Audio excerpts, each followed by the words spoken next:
นะโมตัสสะภะคะวะโตอะระหะโตสัมมาสัมพุทธัสสะนะโมตัสสะภะคะวะโตอะระหะโตสัมมาสัมพุทธัสสะนะโมตัสสะภะคะวะโตอะระหะโตสัมมาสัมพุทธัสสะสัพพิติโยวิวัจจันตุสัพพะโรโควินาศตุมาเตภวะวันตรายโยสุขีติกายุโกภวะอภิวาทนาสีลิสเวชาบุตตาปัจจายิโกจัตตารโอธรรมา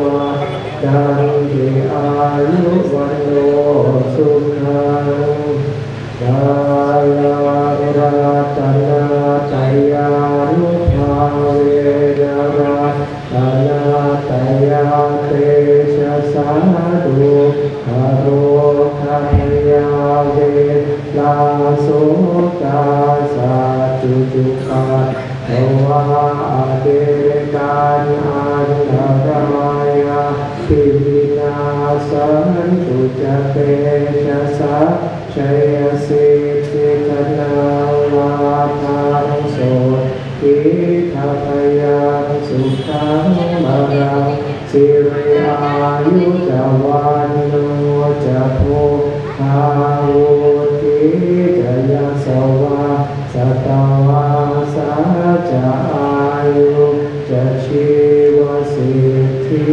ภวันตุเตภวันตุสาปมาตารังราคันตุสาเทวตาสัมภพุทธานุภาเวนะสดาโสทิภวันตุเตภวันตุสาปมังคารังราคันตุสาเทวตาสัพพธัมมานุภาเวนะสดาโสทิภวันตุเตภวันตุสาปมังคารังราคันตุสาเทวตาสัพพสังฆานุภาเวนะสดาโสทิภวันตุเต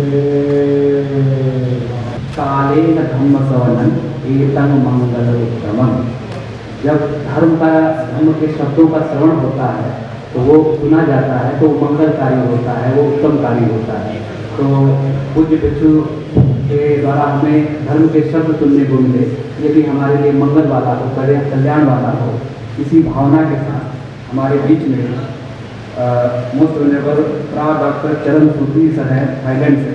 तो अब मैं now invited to most venerable doctor Charan Sutri sir from Thailand to come on the dais and give us your blessings sir.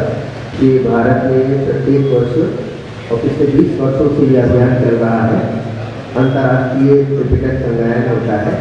बोध गया में 10 दिन का इंटरनेशनल त्रिपिटक कैंपेन होती है, जिसमें सारे विश्व से बौद्ध भिक्षु पधारते हैं, सारे विश्व से। और दक्षिण पूर्व एशिया के खेरवादी देशों के समस्त भिक्षु आते हैं और ये 10 दिन का संगायन होता है। और विगत 2017 से उत्तर प्रदेश में भी चल रहा है। इस स्थान पर शांति ओपन बुद्ध विहार में ये परंपरा शुरू हुई है, जो कि अनवरत चल रही है। जब वो महासंघ यहाँ पर आता है तो पूज्य डॉक्टर चरण सूत्री उस महासंघ के अध्यक्ष होते हैं। तो ये आप उनकी वरिष्ठता का, आप इससे उनकी वरिष्ठता का अंदाजा लगा सकते हैं। हम ऐसे जो भगवान कभी ने कहता है, कोई ऐसे ही सफ़ेद बाल हो जाने से वरिष्ठ नहीं माना जाता है, बहुत ज़्यादा किताबें पढ़ने से वरिष्ठ नहीं माना जाता है। तो वरिष्ठता के कुछ विनय मानक है, जिसने वर्षावास किए हो, अधिक संख्या में वर्षावास किए हो, जिसने अत्यधिक उपोषण किए हो, जिसने तो जिसकी उपसंपदा की आयु बड़ी हो, तो उन सब मामलों में आप भारत में वरिष्ठतम भिक्षुओं में गणना होती है, विश्व के वरिष्ठतम भिक्षुओं में गणना होती है। आज के इस 3 दिवसीय कार्यक्रम में आपकी उपस्थिति एक ब्लेसिंग की तरह है, आशीर्वाद की तरह है। हम उनका आशीर्वाद आपसे लेवाने हैं। Thank you very much, Doctor. I complete with my department, Indian Asia Study, Bokaya, PhD, MA also, this department, not Bali department, for the law department, we have to, okay, what I know Bali, for not more Indian, look like the top of Bali. Now I can say, I can be Bali. ทำมาจากเอลิเปียที่ของโบ now 90 years ago for international मुझे हमारे साथी जो अभी बोल रहे थे, वे उन्होंने law department से पाली में बहुत अध्ययन कर रहे हैं और मैंने भी यही मगध विश्वविद्यालय बिहार से PhD किया हुआ है और मैं पाली विषय का मेरी PhD है। मैं पाली विषय का विद्वान नहीं हूँ, लेकिन इस कार्यक्रम में सम्मिलित होकर मुझे अच्छा लगा। First Pali is very important at the Nalanda. That Atatit Mahadero hit Saniputta is very important topic, very important in the world. That Pali. तो पाली भाषा बहुत ही महत्वपूर्ण है और हमें सारिपुत्र का प्रसंग याद आ रहा है। ये धम्मा हेतु भवा ते तान हेतु तथा कतो आह ते संख्या निरोधो च एवं वासी महा समनो। ये भगवान का पहला वचन है जो सारिपुत्र ने भगवान से स्मरण करके और बताया था कि समस्त धर्म हेतुवादी है और ये महाश्रमण का धम्मदेशना है।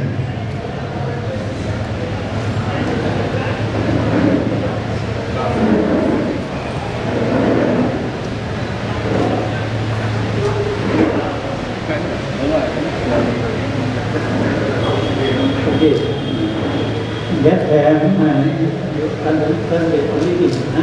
about Atatit Hello lecture for Saniputta.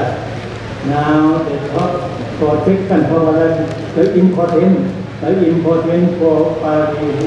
You after for meaning of Pali. Ketana Hanvikave Kamanothami. तो अभी जो पहले मैंने कहा उसका अनुवाद पहले किया जा चुका। अभी हम अगली बात बता रहे हैं कि जो कुछ भी है वो कम पर निर्भर है, कम से सब कुछ उत्पन्न होता है।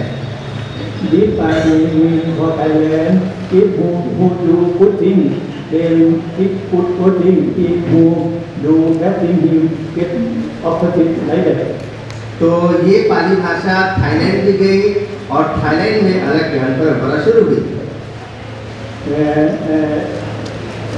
The top and the third Pali is very important in India or in Thailand in the world. Yati Sangha Pate Bidam, Tati Sangha Pate Padam, Kanyana Kali, Kanyana Padam. तो पाली भाषा न केवल भारत के लिए महत्वपूर्ण है बल्कि थाईलैंड के लिए महत्वपूर्ण है और पाली भाषा हमको ये संदेश देती है कि हम जैसे बीज डाउन जाला काटते हैं। If who follow this topic, they will be happy for being successful for someone in who do good thing, in who do good thing, they get good thing, who do bad thing, get bad thing like that. If who have Kanyana means the friend. If who have friend, अगर हम कुशल कर्मों को बोते हैं तो हम कुशल कर्मों की फसल काटते हैं। यदि हम अकुशल कर्मों की बीज बोते हैं तो अकुशल कर्मों की फसल काटते हैं। हम कुशल मित्र बनाते हैं, हमारा जीवन कुशल और मंगलमय होता है। If who have good friend, means Kanyana means good friend. If who have good friend, they will have successful. If who have not good friend, they will not hope they will not successful in Dukkha. अगर हमारे कल्याण मित्र होंगे तो हम सुख के रास्ते पे, संपन्नता के रास्ते पे चलेंगे, और यदि हमारे अकल्याणकारी मित्र होंगे तो हमारा रास्ता दुख का मार्ग बनेगा। Yes, the right one for me, for Thailand, if you want the top of Pali, government pay Pali 10,000 rupees per month, the top of Pali, is important for Pali. तो पाली भाषा सीखने के लिए थाईलैंड में हम 10,000 रुपये देने को तैयार रहते हैं। इतना पाली भाषा के प्रति थाईलैंड में आज भी आकर्षण है, क्रेज है।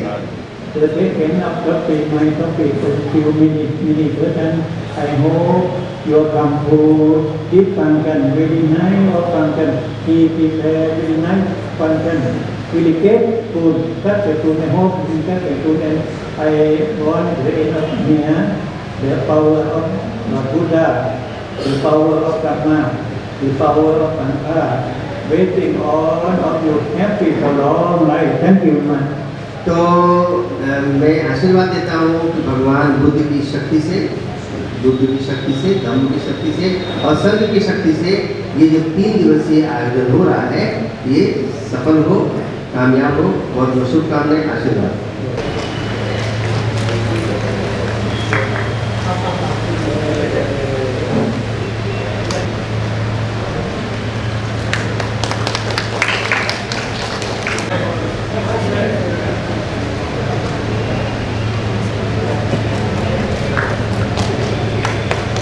कॉन्क्लेव पाली साहित्य सम्मेलन 2024 विश्व शांति एवं सद्भाव में पाली साहित्य का योगदान विषयक इस त्रिदिवसीय सेमिनार की द्वितीय अकादमिक सत्र में जिसमें कुल 8 पेपर प्रस्तुति होने जा रही हैं, और इस सत्र की अध्यक्षता कर रहे हैं प्रोफेसर रामनक्षत्र प्रसाद सर। आप नव नालंदा महाविहार नालंदा के पूर्व वाइस चांसलर रह चुके हैं, और सर को मैं रिक्वेस्ट करता हूँ कि सर आएं और मंच पर आसन ग्रहण करें। सत्र के विशिष्ट अतिथि हैं जिन भंते राहुल मोदी जी हमारे बीच में हैं, और भंते भिक्षु संघ भी हमारे साथ में बैठा हुआ है।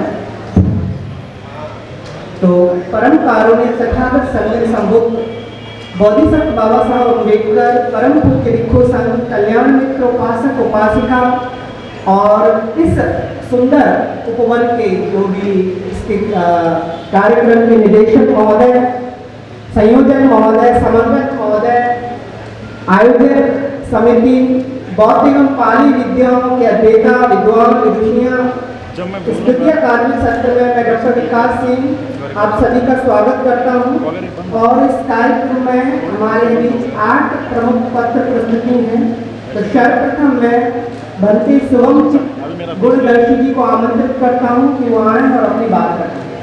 भगवतो अरहतो सम्मा सम्बुद्धस्स नमो तस्स भगवतो अरहतो सम्मा सम्बुद्धस्स नमो तस्स भगवतो अरहतो सम्मा सम्बुद्धस्स करुणा शीतल हृदयं पय्या प्रच्योतसिहतपोहतमः सनरामरलोकगणुं वन्दे सुगतं गतिविमुक्तं। मंचासीन पूज्य भिक्षु संघ को सादर प्रणाम करता हूँ। मेरे शोध पत्र का शीर्षक है पाली व्याकरण परंपरा एक अनुशीलन।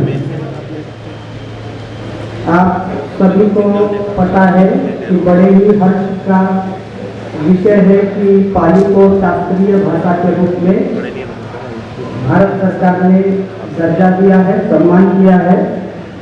पाली एक अत्यंत प्राचीन भाषा है जिसमें सभी सम्यक संबुद्ध जो है अपना धर्मोपदेश देते हैं। तो पाली भाषा को जो शास्त्रीय दर्जा मिला है उसमें पाली का साहित्य कितना विस्तृत है और पाली की व्याकरण परंपरा भी कितनी समृद्ध है, इस पर मैंने विचार करने का यत्न किया है। एक्चुअली मेरे पेपर में पहले मैंने पाली की उत्पत्ति और वो किस प्रदेश की भाषा थी इस पर लिखा हुआ है, लेकिन मैं डायरेक्टली पाली के जो विभिन्न संप्रदाय है उसके विषय में मैं मेरा पत्र वाचन करूंगा। पाली व्याकरण की एक विशाल परंपरा है। व्यवस्थित रूप में न पाई जाने वाली इस पाली व्याकरण परंपराओं के अतिरिक्त पाली साहित्य के विभिन्न ग्रंथों के अनुशीलन से ज्ञात होता है कि व्याकरण संबंधित बातें बुद्धघोष के समय में अवश्य रही है।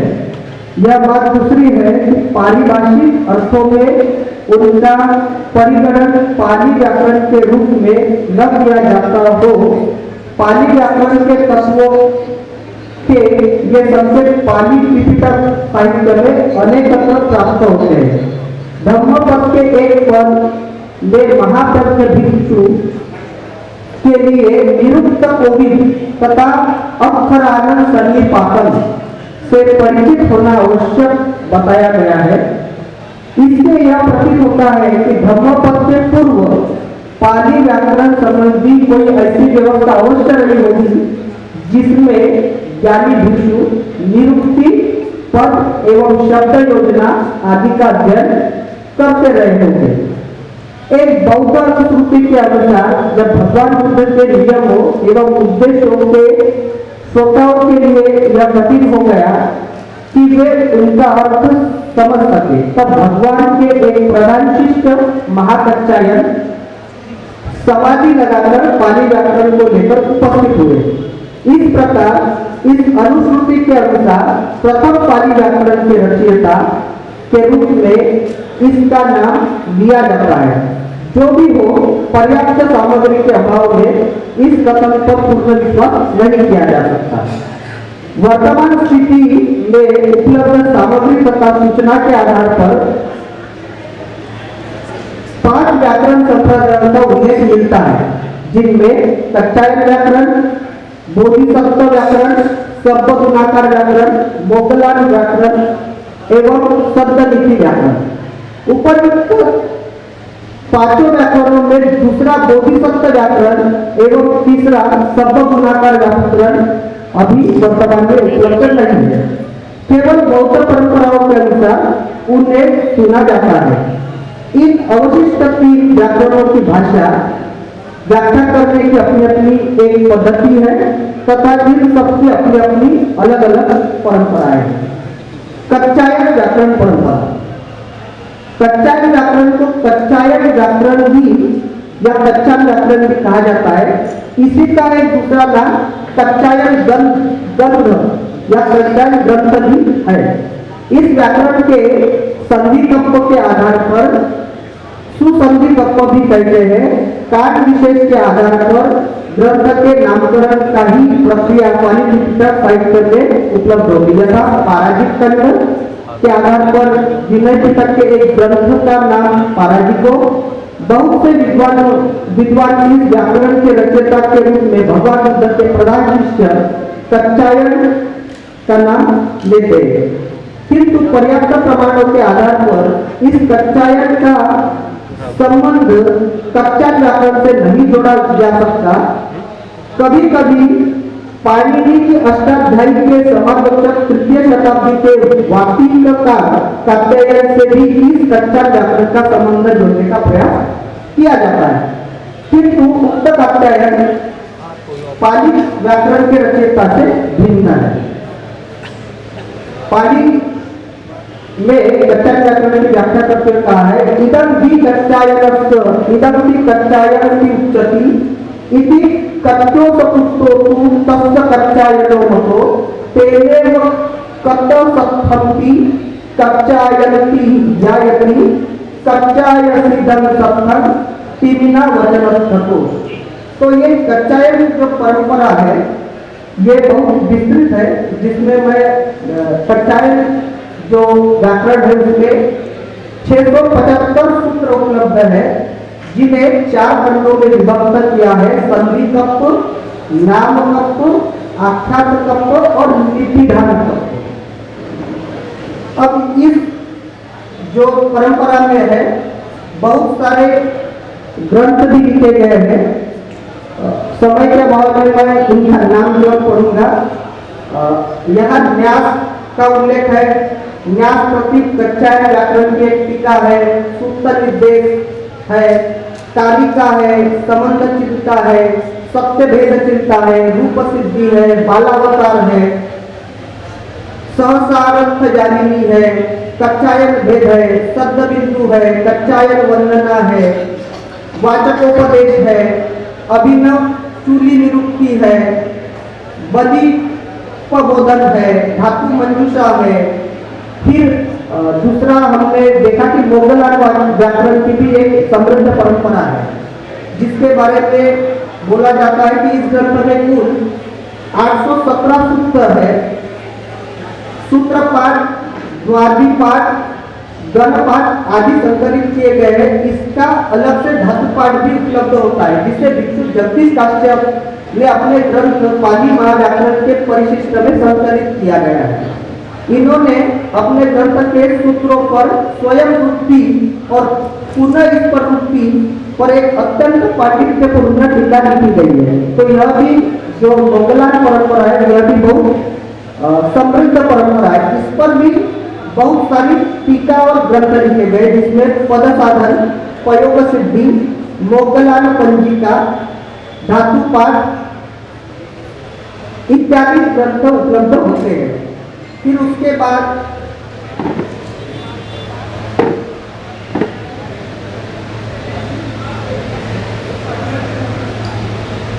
जो अंतिम संप्रदाय जो हमको प्राप्त होता है, शब्दनीति व्याकरण संप्रदाय।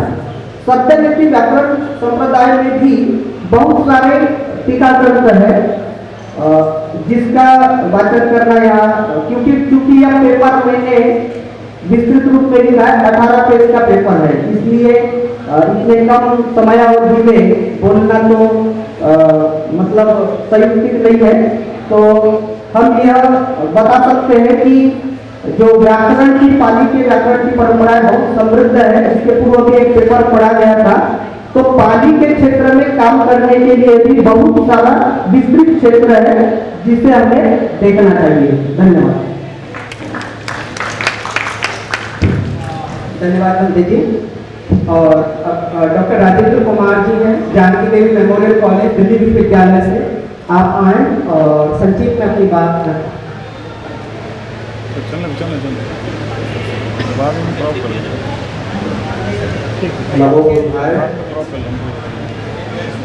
त्रिदिवसीय अंतर्राष्ट्रीय बुद्धिस्ट कॉन्क्लेव में अपना पत्र प्रस्तुत करने के लिए समस्त आयोजन समिति का मैं धन्यवाद करता हूं और इतने भव्य आयोजन के लिए उनका साधुवाद करता हूं।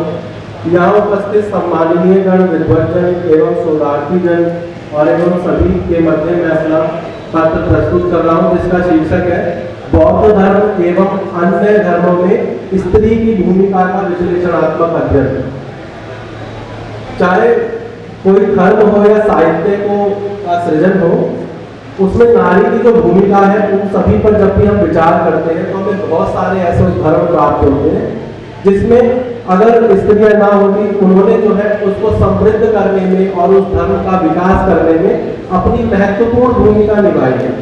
यदि उनके द्वारा वो साहित्य का सृजन न किया जाता और उसके विस्तार में, उसके विकास में वो योगदान न दिया जाता, तो आज हमारा धर्म और साहित्य दोनों ही अधूरे होते और अपूर्ण होते। स्त्रियों ने धर्म एवं साहित्य के विभिन्न क्षेत्रों में अपनी रचनाओं से अपना महत्वपूर्ण योगदान दिया है। कहीं अपनी कविताओं में जीवन के विभिन्न संघर्ष और सामाजिक न्याय को दर्शाया, तो कहीं अपने उपन्यासों में समाज के विभिन्न पहलुओं को उजागर किया। यहाँ तक कि वैदिक काल में भी कुछ रचना तक जो है स्त्रियों के द्वारा की गई है, जिसमें सावित्री बाई, आज के समाज में जो देखें तो सावित्री बाई फुले, महाश्वेता देवी एवं महादेवी वर्मा आदि साहित्यकार हैं। और इसके अलावा और भी हमें अन्य जो है भूमिका मिलती है। किंतु जब हम बौद्ध धर्म की बात करते हैं तो बौद्ध धर्म का जो साहित्य है और जो धर्म है उसमें हमें नारी के विभिन्न रूपों का वर्णन हमें देखने को मिलता है। तो कहीं तो मतलब मातृत्व के रूप में जो है उनको दर्शाया गया है। पाली साहित्य में मातृत्व को सबसे ऊंचा स्थान दिया गया है और माता को परिवार की धुरी बताया गया है। धम्मपद में मातृत्व का वर्णन कई सूत्रों में मिलता है, जहाँ पर माता की भूमिका एवं महत्व को दर्शाया गया है। यथा धम्मपद के एक सूत्र में कहा गया है कि माता अपने पुत्रों की रक्षा करती है, उसी तरह हमें अपने मन की रक्षा करनी चाहिए। इसके अतिरिक्त धम्मपद में माता और पिता दोनों को ही अग्नि कहा गया है, जो जाति अथवा जन्म के सुख के मूल है। वही माता पिता की पूजा करो, पुत्रों और पत्नी के साथ सुखी से रहो, यह भी वर्णन हमें धम्मपद के एक सूत्र में प्राप्त होता है। यहाँ इन सूत्रों से स्पष्ट होता है कि धम्मपद में मातृत्व को बड़ा महत्व दिया गया है, माता की भूमिका को उच्च स्थान दिया गया है। माता की भूमिका कुछ महत्वपूर्ण पहलू है, जैसे कि रक्षा, संरक्षण, प्रेम एवं दुलार, शिक्षा और मार्गदर्शन में भी शिक्षा के और मार्गदर्शन में भी अपनी भूमिका को अदा करना परिवार में। धम्मपद में मातृत्व का वर्णन हमें माता के महत्व को समझने को और उनका सम्मान की प्रेरणा देता है। वहीं कहीं पत्नी के रूप में भी पाली साहित्य में पत्नी को सहचरी और समर्थक बताया गया। अंगुत्तर निकाय में पत्नी का वर्णन कई सूत्रों में मिलता है, जिसमें समाज में पत्नी की भूमिका एवं कर्तव्यों को दर्शाया गया है।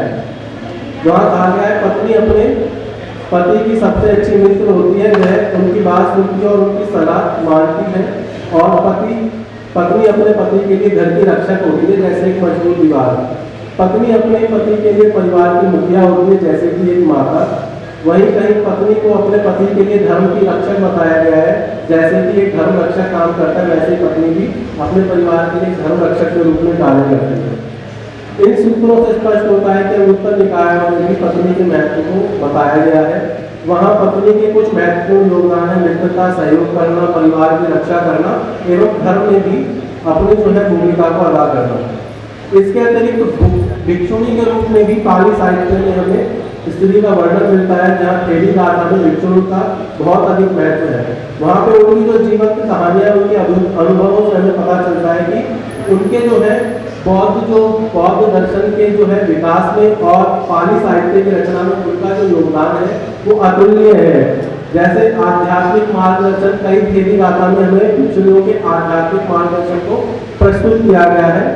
और धैर्य एवं संयम के रूप में भी थेरी गाथा में भिक्षुणियों को धैर्य एवं संयम के आदर्श के रूप में दिखाया गया है, जो कठिन परिस्थितियों में भी अपने आध्यात्मिक लक्ष्यों को प्राप्त करती है। जैसे पटाचारा की जो कहानी हमें प्राप्त होती है जो थेरी गाथाओं में, उसमें बताया गया है कि किस तरह से एक स्त्री जो है, उस स्त्री के पास में कुछ भी नहीं है, अपना बच्चा भी जो है वो भी नदी में बह गया, पति भी नहीं है। ऐसी अवस्था में वो जाकर के एक धम्म की शरण लेती है, और उस धम्म की शरण लेकर के वो एक महात्मा बुद्ध के महत्वपूर्ण जो उनकी जो भिक्षुणी है, उनमें से अपना एक महत्वपूर्ण एक और औरों को भी मार्गदर्शन के लिए रास्ता दिखाते हैं, क्योंकि इतनी पीड़ाजनक स्थितियों में भी कोई आकर के धम्म की शरण लेकर के धम्म के विकास में इतना योगदान देना, ये एक कदापि एक सरल जो है अनुभव नहीं है, जो हमें स्त्रियों के द्वारा दिखाई देता है। इसके अतिरिक्त करुणा और दया, थेरी गाथा में भिक्षुणियों को करुणा और दया के मिसाल के रूप में दिखाया गया है। अन्य जीवों के प्रति बहुत ही सहानुभूति रखती है। कुछ प्रमुख भिक्षुणियों का उल्लेख उसमें मिलता है, जैसे खेमा है, जिन्हें भगवान बुद्ध ने अपनी शिक्षाओं के लिए प्रसिद्धि के रूप में भिक्षुणी के रूप में वर्णन किया। उपल वर्णा, जिन्हें अपनी सुंदरता और आध्यात्मिक ज्ञान के लिए जाना जाता है। पटाचारा, जिन्हें अपनी बुद्धिमत्ता और आध्यात्मिक ज्ञान के लिए जाना जाता है। सुक्का, जिन्हें अपनी करुण दया के लिए जाना जाता है। इससे हमें पता चलता है कि जो बौद्ध धर्म में जो स्त्रियों की जो स्थिति है कि उन्हें थेरी और जो है भिक्षुणी एवं जो है उपासिका के रूप में जिस तरह से एक समान दर्जा प्राप्त दिया गया है, तो अन्य धर्मों में हमें कहीं देखने को नहीं मिलता। जो समानता जो है हमें बौद्ध धर्म से सीखनी चाहिए कि स्त्रियों को समान दर्जा धर्म में किस प्रकार से दिया जाए। इसी के साथ में अपने अंतिम शब्दों के साथ में आप सभी का धन्यवाद करता हूँ। धन्यवाद।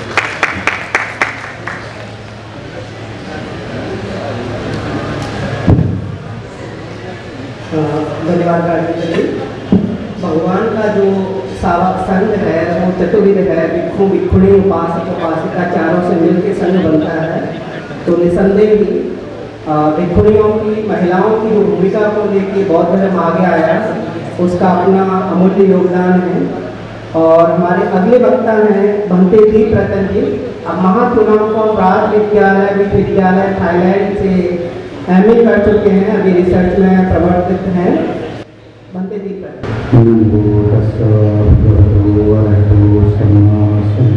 आदरणीय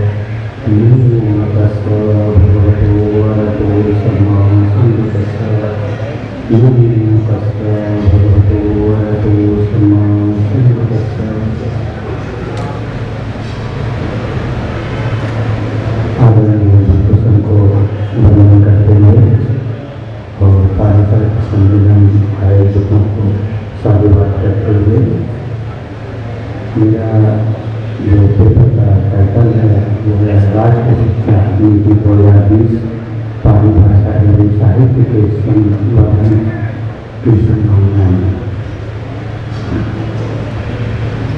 राष्ट्रीय शिक्षा नीति 2020 में भारत में भारतीय भाषाओं को तत्व शक्ति के रूप में प्रस्तुत करती है, क्योंकि भारत एक बहुत आभासी और विविधताओं वाला देश है। हाल ही में हमारे देश के प्रधानमंत्री नरेंद्र मोदी जी ने अंतर्राष्ट्रीय हिंदी दिवस के अवसर पर पाली भाषा साहित्यकार के रूप में मान्यता प्रदान करने के लक्ष्य में आयोजित समारोह को संबोधित किया। मेरा मानना है कि भारत में भी शिक्षा नीति 2020 में स्कूलों, कॉलेजों, विश्वविद्यालय आदि में पाली भाषा एवं साहित्य में उच्च गुणवत्ता वाली पाठ्य पुस्तकें उपलब्ध कराई जाए।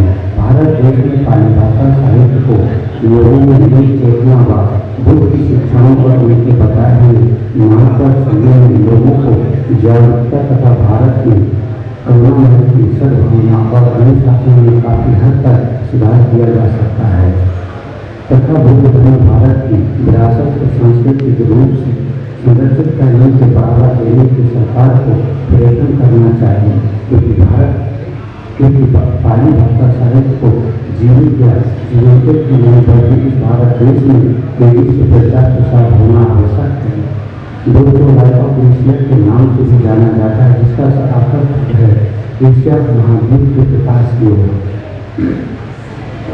भारत सरकार को पाली भाषा साहित्य में उल्लेख पवित्र ग्रंथों तथा भगवान बुद्ध की शिक्षाओं के संरक्षण एवं संवर्धन के अवश्य प्रयास कर रही है तथा बुद्ध की शिक्षाओं को समझने के लिए भारत के प्रत्येक नागरिकों को धर्म की पाली भाषा को समझना अति आवश्यक या महत्वपूर्ण है।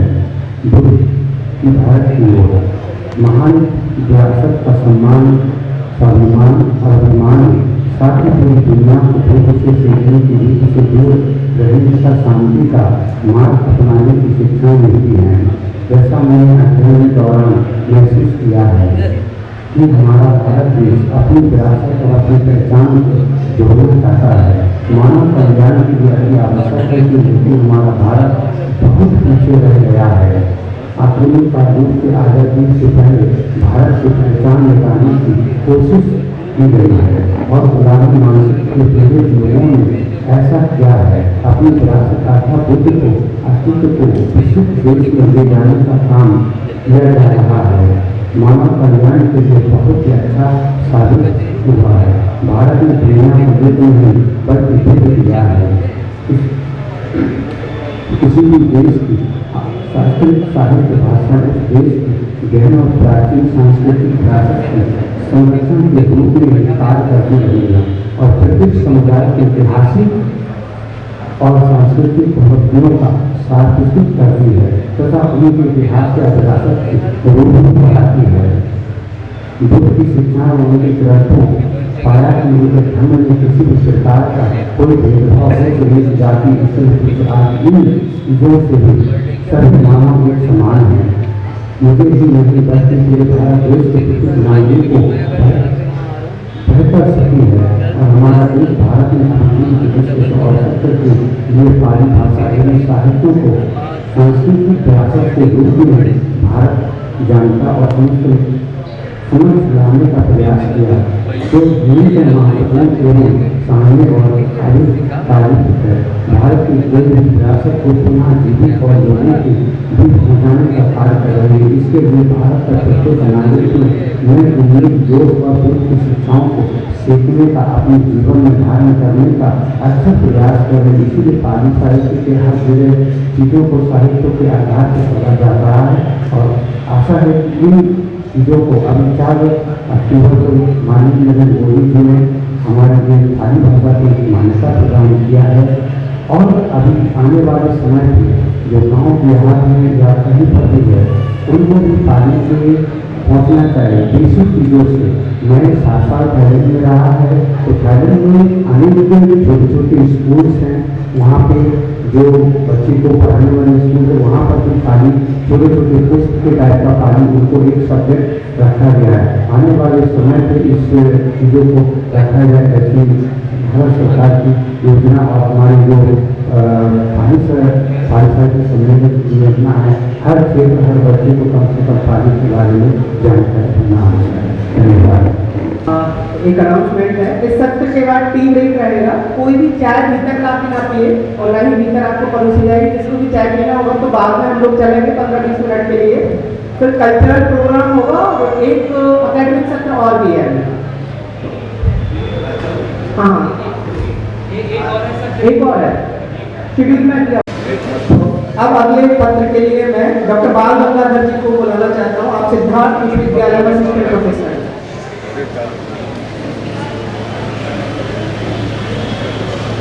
महाकाव्य प्रशासन सम्मानित विभूषण उपस्थित सभागार में तमाम माताएं। बौद्ध दर्शन का प्रभाव दुनिया की तमाम भाषाओं पर पड़ा है। उर्दू भी उसमें से एक भाषा है, एक जबान, एक लैंग्वेज है। लेकिन एस्थेटिक्स की जब हम बात करते हैं तो हम देखते हैं कि पूरी दुनिया की ज़्यादातर ज़बानें पुरुष प्रधान भाषा का और एस्थेटिक्स का सौंदर्य का उल्लेख करती रही हैं। इसीलिए पाकिस्तान की एक शायरा परवीन शाकिर कहती हैं कि मैं सच कहूँगी मगर मेरे हाथ जाऊँगी, वो झूठ बोलेगा तो लाजवाब कर देगा। बौद्ध दर्शन में जहाँ भगवान बुद्ध के सम्मुख बैठ करके हमारी फेरियाँ, चाहे वो पटाचारा हों, चाहे वो प्रजापति गौतमी हों, चाहे वो तमाम तरह की फेरियाँ हैं, भद्रा कुंडल केशा हों, डिबेट कर रही हैं, एनालिसिस कर रही हैं और भगवान बुद्ध कह रहे हैं कि हमारे बराबर सभी लोग हैं। मतलब उनके कहने का मतलब ये है कि जो भी हमारे मार्ग में फॉलो कर सकता है तो अर्हत प्राप्त कर सकता है। लेकिन उर्दू भाषा में, हिंदी भाषा में या दुनिया की अन्य भाषाओं में जब हम देखते हैं, जब लोगों ने ब्यूटी को एक्सप्लेन करना शुरू किया तो एक्सप्लेन क्या किया कि जैसे औरत का जो शरीर है यही उसकी खूबसूरती है, लेकिन औरत के अंदर जो डिग्निटी है बुद्धिज्म में ये उसकी खूबसूरती है। और बुद्धिज्म ने पूरी दुनिया के सामने इस बात को डिफाइन कर दिया कि चाहे वो ह्यूमन साइकोलॉजी हो, चाहे वो ह्यूमन राइट्स की बात हो, वो सबका इक्वल है, कोई भी छोटा या बड़ा नहीं है। लेकिन साथियों, मैं कपिलवस्तु से आया हूँ तो मैं चाह रहा हूँ थोड़ा सा कुछ बातें वहाँ के बारे में बता दूँ, क्योंकि आप लोग कपिलवस्तु घूमते हैं, पेपर छपेगा तो आप पढ़ लेंगे। कपिलवस्तु जो भी घूमने जाते हैं वो कंफ्यूज हो जाते हैं कि इंडिया वाला कपिलवस्तु असली है कि नेपाल वाला कपिलवस्तु असली है, ऐसा कंफ्यूजन आता है। नेपाल दावा करता है कपिलवस्तु हमारा है, लेकिन उनके दावे जो है उनका आधार गलत है। जैसे वो कहते हैं कि हमारे पास राजा शुद्धोधन का महल है और वो जिस महल को दिखाते हैं वो मात्र 3 कमरे का महल है, लेकिन इंडिया के पास जो राजा शुद्धोधन का महल है उसका कैंपस एरिया कम से कम 100 बीघे के आसपास है, बहुत बड़ा है। दूसरा, भगवान बुद्ध का अस्थि कलश 1898 में कपिलवस्तु पितामह भारत में मिला और उस अस्थि कलश में उनके बचपन का नाम सुकृति लिखा हुआ है और 40 सिक्के मिले, जिन 40 सिक्कों पे लिखा हुआ है कोई कपिलवस्तु। अगर कपिलवस्तु वो है तो फिर ये कपिलवस्तु क्या है? कपिलवस्तु महाविहार भिक्षु संघर्ष ये लिखा हुआ है, ये वहाँ के आर्कियोलॉजिकल खुदाई में मिला हुआ है। 1898 के बाद 1971 से लेकर 1976 तक कृष्ण मोहन श्रीवास्तव ने जो कपिलवस्तु विक्रामा सिद्धार्थ नगर यानी भारत वाले कपिलवस्तु को खुदाई करवाया, तो वहाँ उन्होंने बता दिया कि यहाँ पे जो तमाम अवशेष प्राप्त हुए हैं वो भगवान बुद्ध के प्राप्त हुए हैं। इसके अलावा साथियों, हेम साहब ने अपनी भारत यात्रा विवरण में लिखा है कि भगवान बुद्ध जब कपिल वस्तु पधारे तो 3-4 लीग कपिल वस्तु से दक्षिण दिशा में वो रुके। एक लीग में 500 मीटर होता है, तो 4 लीग का मतलब 2000 मीटर हुआ, यानी 2 किलोमीटर। भगवान बुद्ध कपिल वस्तु से ठीक 2 किलोमीटर पहले जिस स्थल पे गए, मैं उस स्थल को 2.5 साल हो गया, मैं ढूंढते बड़ी मुश्किल से उस स्थल पे जाके पहुंचा। गाँव में टूटा हुआ स्थल मिला, झाड़ी उड़ी उगी हुई थी, मैं वहाँ पे गया और हेन साहब की किताब को मैंने उसी स्थल पर खोल करके दोबारा पढ़ा वीडियो के सामने और पूरी ऑडियंस को बताया कि कब भगवान बुद्ध कपिल वस्तु जब यहाँ आए तो तमाम उनके राजा सुदर्शन आमार वगैरह यहाँ पे आए थे उनको रिसीव करने के लिए। और हेन साहब ने लिखा है कि कपिल वस्तु से उत्तर और पश्चिम दिशा में हजारों की संख्या में स्तूप बनवाए गए हैं, चाहे निगलियामा हो, चाहे गोटियामा हो, चाहे और स्थल है। नेपाल के अंदर में एक बार गया, नेपाल कपिल वस्तु के बॉर्डर के जैसे मैं 1 किलोमीटर अंदर गया, फिर 6 किलोमीटर मुड़ गया, तो वहाँ जाने के बाद मुझे एक स्थल दिखा। अभी तक मैं इतिहास की किताब उस स्थल को नहीं पा रहा हूँ। माननीय राजेश चंद्र जी हमारे बड़े भक्त हैं, मैं बड़ी जिम्मेदारी से आपको कह रहा हूँ और तमाम लोगों को कह रहा हूँ, वो स्थल कम से कम 100 बीघा में है और उस स्थल पर जो अभी मतलब कब्जे में वो 100 बीघा में है। कैंपस एरिया कितना बड़ा रहा होगा उसके बाद में कर रहा हूँ, और वो सिर्फ 100 बीघे का कैंपस आज भी वहाँ पे 10 बोधि वृक्ष हैं। मैं उस स्थल को घूम करके आया हूँ। अब क्या है कि थियोरेटिकली भगवान बुद्ध का जो त्रिपिटक साहित्य है हमारे बीच में है, लेकिन अगर हम फिजिकल देखेंगे 84,000 स्तूप कहाँ है तो हमें ढूंढने की जरूरत है। अगर हम नहीं ढूंढ पाएंगे तो हम अपने वजूद को कहीं न कहीं खो देंगे, क्योंकि भगवान बुद्ध ने कहा है कि बुद्धिज्म का 3 स्टेप है, एक है परियत्ति, एक है पटिपत्ति, एक है पटिवेद। आप थ्योरी यानी परियत्ति को समझ लेंगे, लेकिन जब तक आप प्रैक्टिस में नहीं जाएंगे, यानी पटिपत्ति या प्रतिपत्ति, पटिपत्ति कहते हैं पाली में, प्रतिपत्ति कहते हैं हिंदी में, लेकिन जो पटिवेद है जिसको प्रतिवेद भी कहते हैं वो है इनसाइट। पटियत्ति क्या है? वो है आपका प्रैक्टिकल और परियत्ति है आपकी थ्योरी। तो ये प्रोसीजर है। और जब हम पूरी दुनिया के लिटरेचर का एनालिसिस करते हैं स्टेप बाय स्टेप, तब हम पाते हैं कि दुनिया के तमाम जो साइकोलॉजिस्ट हैं, चाहे वो सिगमंड फ्रायड हो या दुनिया के बड़े बड़े कवि लेखक रहे हों, वो एक साइकोलॉजी के थ्रू दुनिया में अपने तरीके की दुनिया बनाने के लिए एक किताब की रचना करते हैं। इसलिए साहित्य दुनिया में गुमराह करने की विधि लिखा गया, और जो गुमराह करने वाला साहित्य है वो समाज को गुमराह कर दिया। जैसे दुनिया में संस्कृतियाँ 3 तरीके से फैलती हैं। मैं कुछ साथियों से कल डिस्कशन कर रहा था। एक संस्कृति वह है जो लालच देती है कि मेरे यहाँ आ जाओ, मैं तुम्हें पैसा दूंगा, घर दूंगा और तमाम इंतजाम कर देंगे। दूसरी संस्कृति ये कहती है मैं तुम्हारी पूरी धर्म संस्कृति सभ्यता साहित्य को जला के नष्ट कर दूंगा, फिर अपनी संस्कृति को खोऊंगा। तीसरी संस्कृति है बोलती है कि मैं आपके धर्म संस्कृति सभ्यता को ध्वस्त करूंगा और ना ही मैं किसी तरीके का आपको लालच दूंगा, मैं पूरी तरीके से प्योरिटी की बात करते हुए अपने दर्शन को एनालाइज कर दूंगा, आपके समझ में आए तो मानिए। तो पहली फिलॉसफी जो है, जो ध्वस्त करने वाली संस्कृति है, वो हमारे देश में टर्किश आक्रमणकारियों की संस्कृति रही है। दूसरी संस्कृति क्या रही है? जो क्रिश्चियनिटी एरिया अलग रिलीजन है जो लालच लेकर लोगों के यहाँ कन्वर्ट कराते हैं, किसी संस्कृति बौद्धिज्म के जो हमारे यहाँ पे है। और एक इम्पोर्टेंट बात लेकर मैं बात खत्म कर चाहता हूँ, जब हम ये कहते हैं कि कुछ भी तो सुनते भारत में सब कुछ तहस नहस कर दिया, तो मुझे लगता है कि हमें अगर इस सेंटेंस को पुनर्एनालाइज करने की जरूरत है। कुछ भी तो सुन का जो समय है भारत में 150 ईस्वी के आसपास का है। अगर कुछ भी तो सुनने सब कुछ खत्म कर दिया था तो 399 ईस्वी में जो है क्या देखा था, उन्होंने बोला इंडिया में सब कुछ सही सलामत है। हुमायूं साहब इंडिया में 629 ईस्वी में आते हैं और बताते हैं कभी उस में थोड़ा बहुत डैमेज हुआ है, वरना नालंदा, तक्षशिला, विक्रमशिला पूरे हमारे भारतवर्ष में बुद्धिज्म पूरी तरीके से जिंदा और स्टेब्लिश है। तो सवाल ये है कि कुछ मित्र अगर सब कुछ बर्बाद किए तो हुमायूं साहब ने देखा क्या? अगर हुमायूं साहब ने देखा तो वहाँ पे क्या चीज़ें हैं, तो समझने की जरूरत है साथियों कि हुमायूं साहब कुछ मित्र से 800-850 साल बाद भारत में आते हैं। तो सवाल इस बात का कि बौद्ध धर्म से विलुप्त कैसे हुआ? साथ ही बाबा साहब डॉक्टर B.R. अम्बेडकर अपनी किताब रेवोल्यूशन एंड काउंटर के decline and fall of Buddhism के चैप्टर में लिखते हैं कि यहाँ पे टर्किश आक्रमणकारियों ने आपका सब कुछ ध्वस्त किया और हम लड़ते किससे हैं। देखिए साथियों, हमारे यहाँ जितने भी चाहे सारे चाहे मुगलायन हों, ब्राह्मण समाज के बहुत सारे विद्वान रहे हैं, लिखे लिखे हैं, किताबें लिखे हैं, और मैं बड़ी जिम्मेदारी के साथ ब्राह्मण मित्रों से डिस्कशन करता हूँ, तो हम ये बात को कहते हैं कि चलिए आप अगर मैनिपुलेशन भी अगर आप किए हैं तो भी आप भगवान बुद्ध को अवतार मान लिए, तब भी आप पूज रहे हैं। जैसे अगर मैं किसी को कहता हूँ कि भला भगवान बुद्ध के अवतार है, तो ये रिस्पेक्ट के लिए कहता हूँ या डिसरिस्पेक्ट के लिए कहता हूँ या अपने मिलाने के लिए कहता हूँ, ये बात हम सब समझते हैं कि बात क्या है उसमें जो है। तो सातवां सवाल इस भारत का है, वो कौन लोग थे जो भगवान बुद्ध को किसी भी रूप में नहीं एक्सेप्ट किए और ध्वस्त कर लिए, और उनके पूरी लिटरेचर में चीज़ें गायब हैं।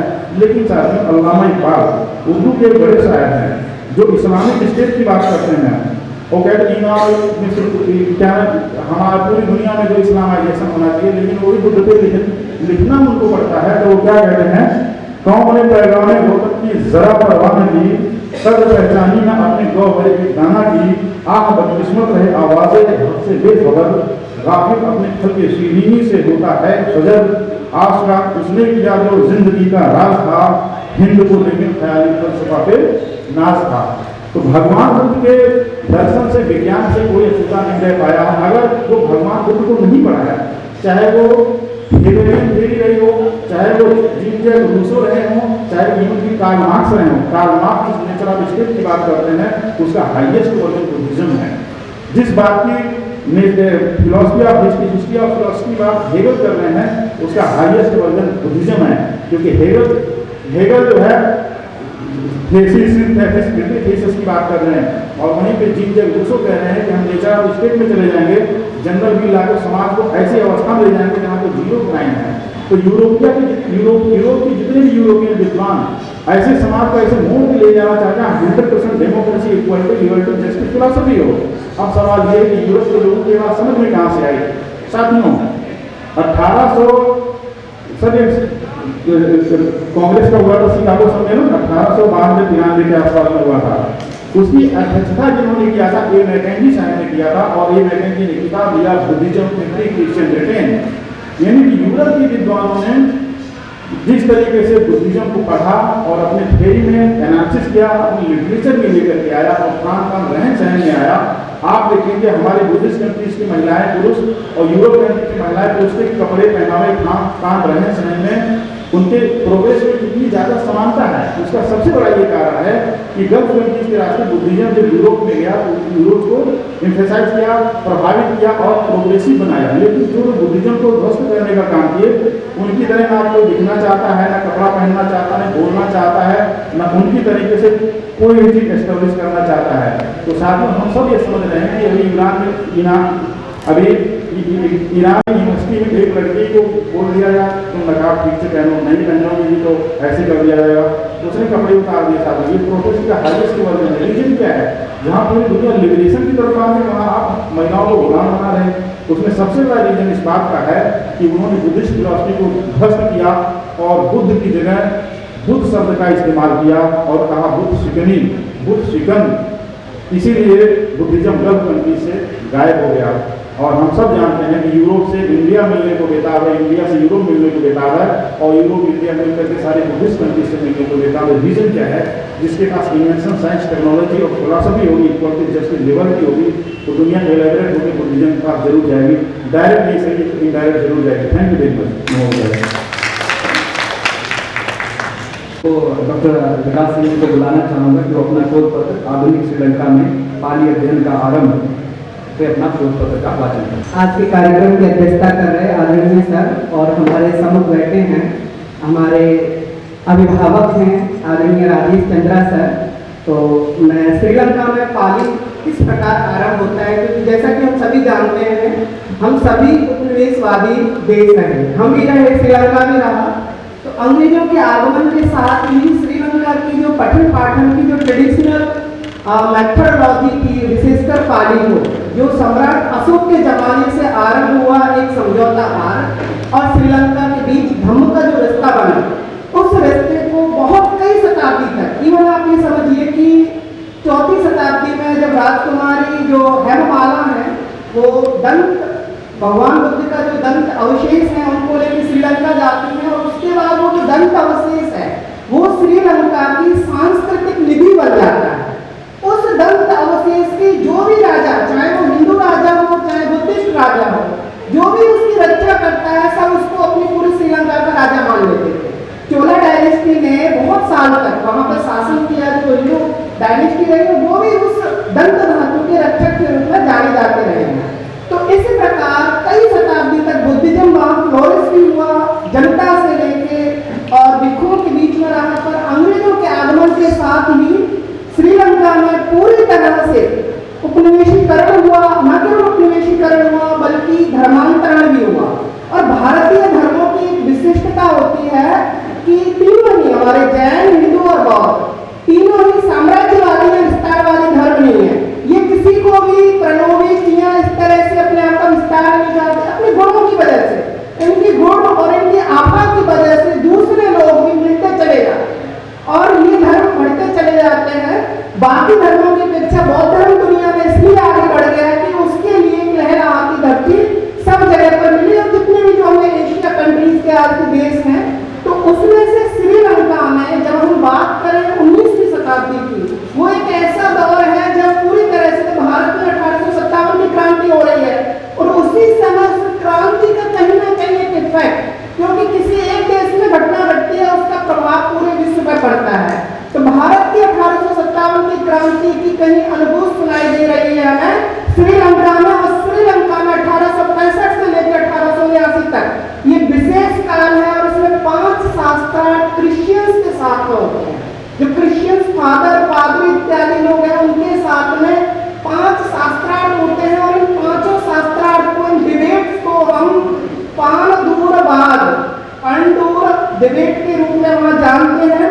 जो पहला डिबेट है 1865, 1866, दूसरा 1873, 1873, 1889, अलग अलग जगह जो श्रीलंका के केलानिया, उदानता, बंकोला, पांडुरा और गौड़वत्ता, ये 5 जगहों पर डिबेट हो रही है। और उस डिबेट का जो नेतृत्व है उस समय की सबसे प्रसिद्ध भंते निगट्टवट्ट गुणानंद महाथेरो, ये जो भंते हैं वो इसका नेतृत्व करते हैं। वो किताबें लिखते हैं उसमें क्रिश्चियन मार्दन्य, मतलब क्रिश्चियन मर्दन करके अगर हम अपनी भाषा में ट्रांसलेट करें तो क्रिश्चियन मार्दन्य बुकाती है और क्रिश्चियनिटी का खंडन होता है।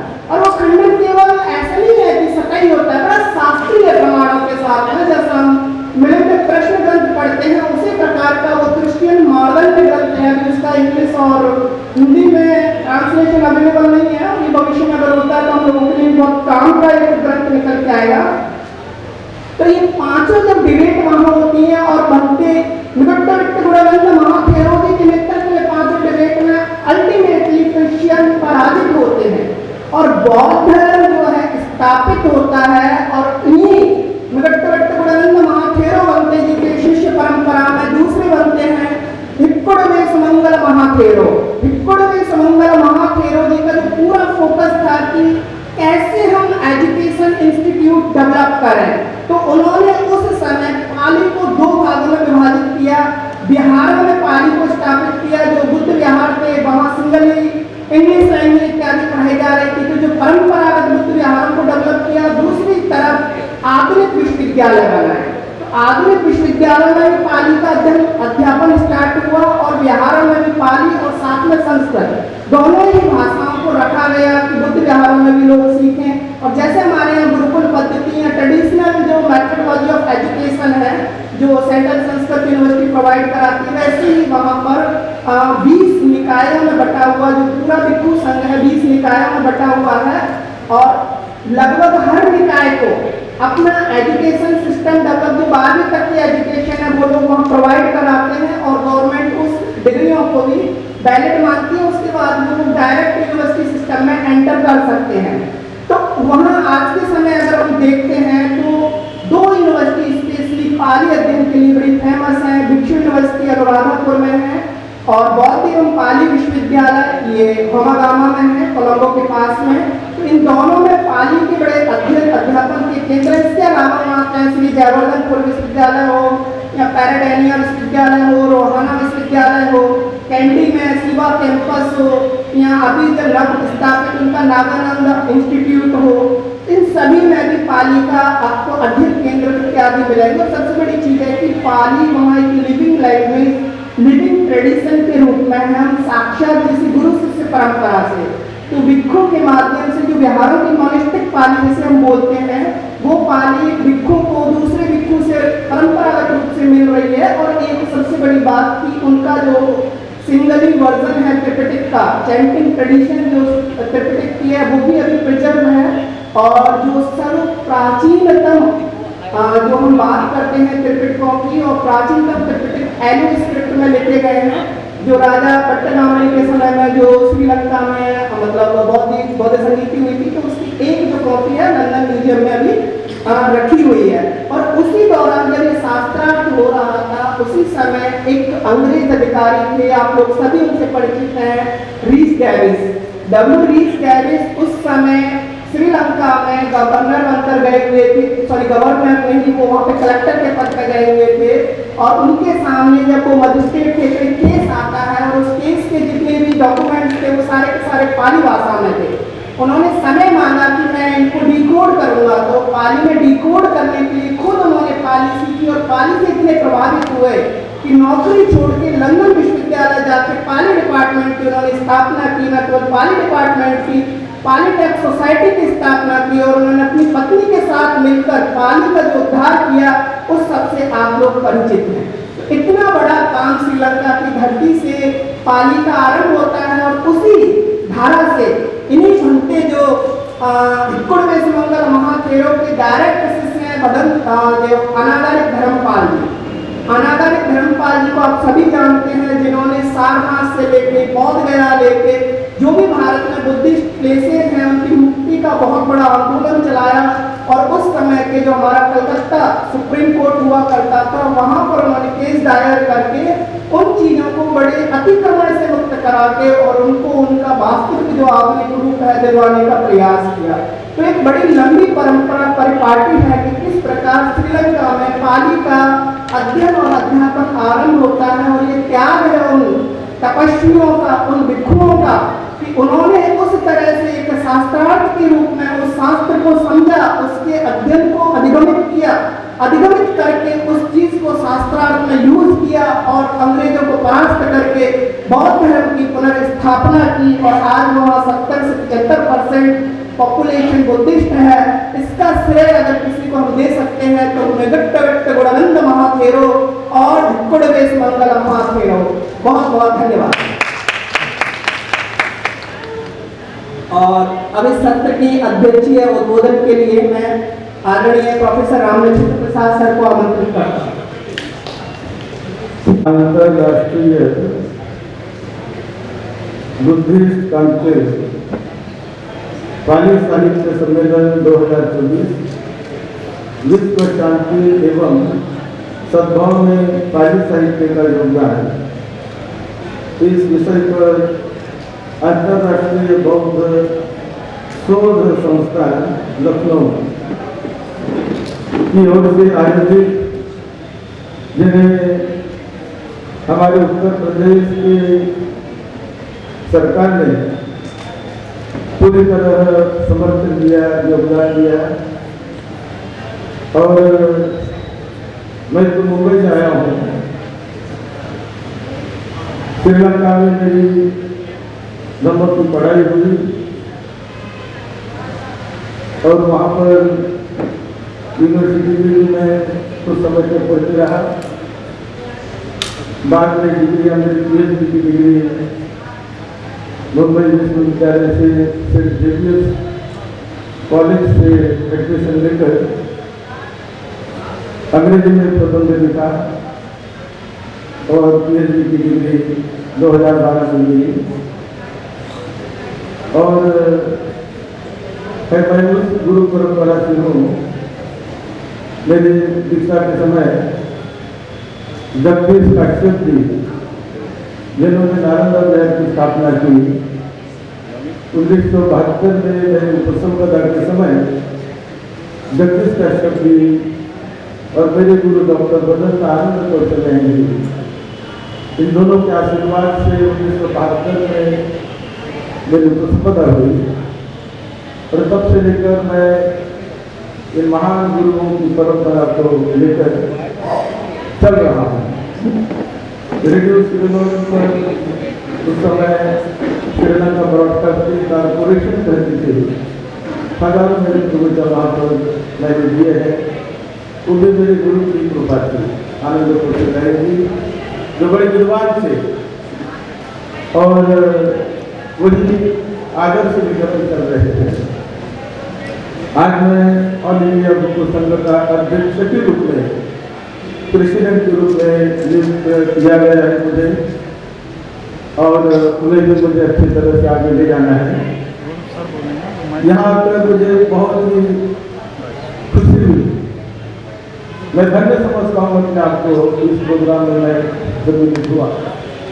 वैसे एक उत्तर प्रदेश की धरती, ये बड़ी पवित्र पावन धरती है,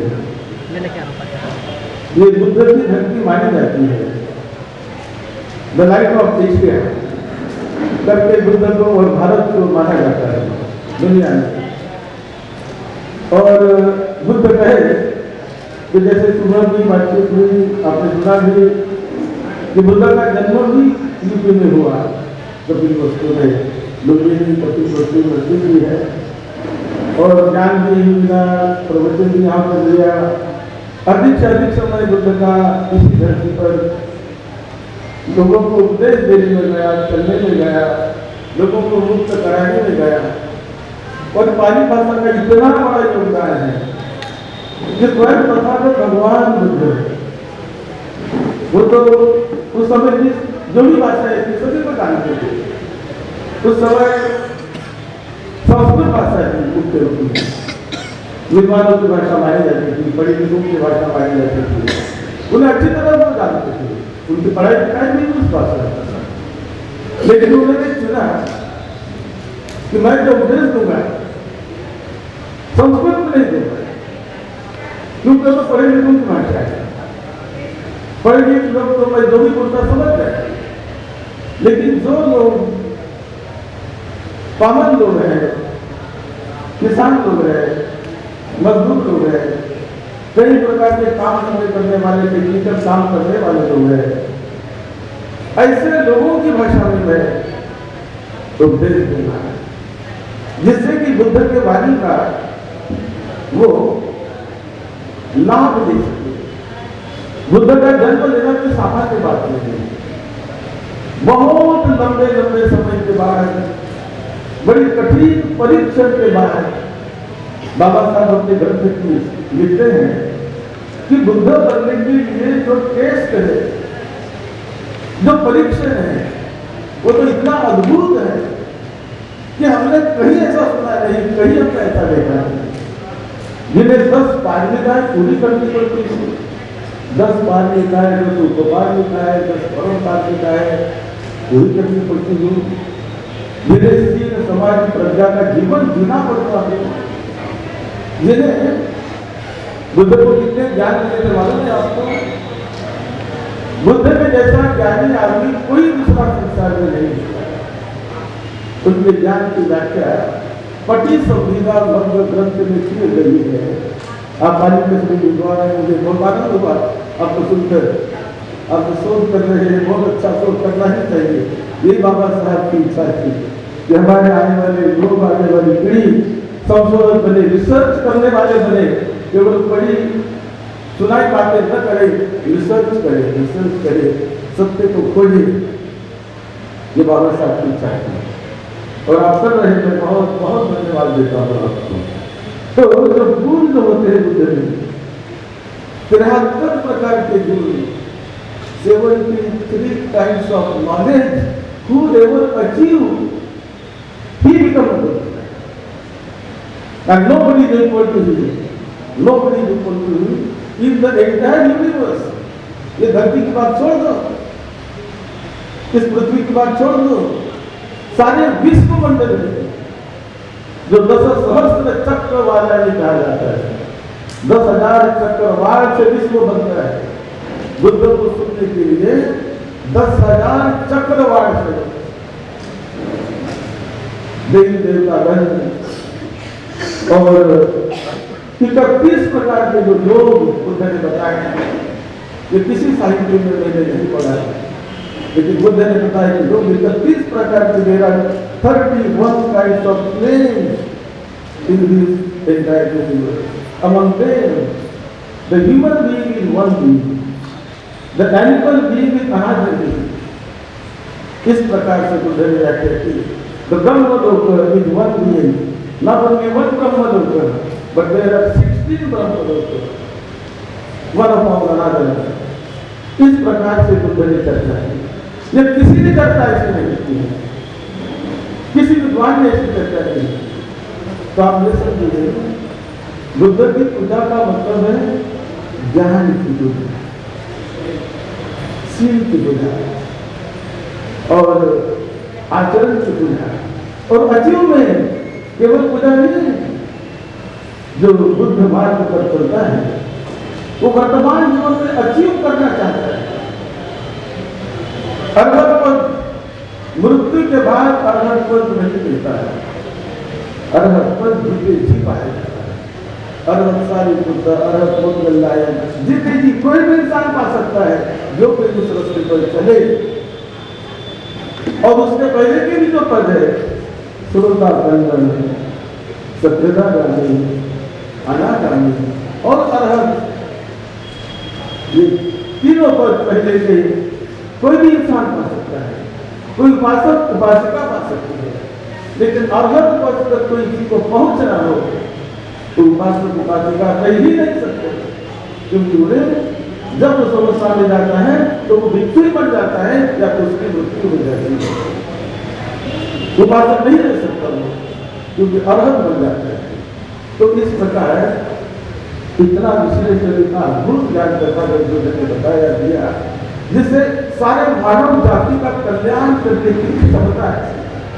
कोई डिस्क्रिमिनेशन नहीं, गरीब अमीर ये तो होता है, लेकिन बुद्ध का जो ज्ञान है, जो शिक्षा है, अमीर के लिए भी है, गरीब के लिए भी है, जो मछलियाँ पकड़ते उनके लिए भी है, खेत में काम करते उसके लिए भी है, किसान के लिए भी है, मजदूर के लिए भी है, सभी के लिए। हर एक व्यक्ति का जीवन चरित्र, गरीब का भी, मध्यम वर्गीय का भी, ऊंचे व्यक्ति का भी, राजा का भी और गांव के प्रधान का भी चरित्र में मिलेगा। सारी जीवन कहानियां बनी हुई है। मैंने धम्मपत्नी जो 423 गाथाएं हैं, पूरे 18 के साथ मैंने उसके ऊपर अपलोड किया। करीब उसके 700-800 विभाग में मैंने किया, क्योंकि इतने गाथा को कभी कभी 2-2, 3-3, 4-4, 5 बार में मुझे करना पड़ा।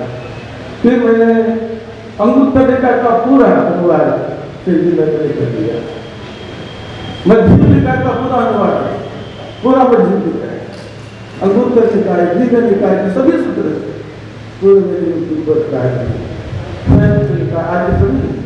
और उस प्रकार जो अभिधम्म पीठर उसके भी बहुत जिन्हें ऐसे मैंने वो सूत्र वहाँ पर डाल दिए।